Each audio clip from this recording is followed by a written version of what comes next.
Rreth 50% e plazheve në nivel kombëtar për këtë sezon veror janë publike dhe një shembull pozitiv i menaxhimit të këtyre hapësirave vjen nga Bashkia e Lezhës. Ktu është fakultative gjithçka. Për këtë çadë janë gati nëse një pushues don që të marrë. Ne afrojmë shërbëtorin këtë një pagesë që është 4.000 lekë vjetra me kasë fiskale. Në Lezhë ka hapësira publike edhe për të gjithë ata që duan të bëjnë plazh me çadrat e tyre. Ministria e Turizmit dhe Mjedisit Merira Kumbaro e cilëson modelin e Lezhës si një konkurrencë shumë të bukur dhe të ndershme që i bëhet plazheve, ndërsa paralajmëron subjektet për kontrolle të rrepta. Do të jenë kontrollet shumë të rrepta si për zaptimin, por ashtu edhe për respektimin.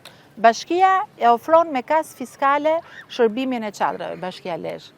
Të njëjtën gjë do duhet ta bëjnë të gjithë subjektet private. Ndërsa në një takim me përfaqësuesit e policisë së Lezhës, Kumbaro vuri theksin tek bashkëpunimi për mbarvajtjen dhe sigurinë e sezonit turistik. Na rrof turizmi nëse ne nuk përballojmë këtë që e kemi sfidën më të madhe, sfidën e pasërtisë. Kështu që edhe aty, kushdo që shkel rregullat për mirëmbajtjen e mjedisit, prap përveç policisë bashkiake që ka detyrën kryesore, qoftë për aplikimin e gjobave, qoftë për vretje, qoftë edhe deri në mbyllje të aktiviteteve private, policia e shtetit do të jetë, besoj, në krahun tonë. Bashkia e Lezhës është e vetme që nuk ka kërkuar mbështetjen e Agjencisë Kombëtare të Bregdetit për të mbajtur pastër plazhet, pasi këtë proces e menaxhon vetë.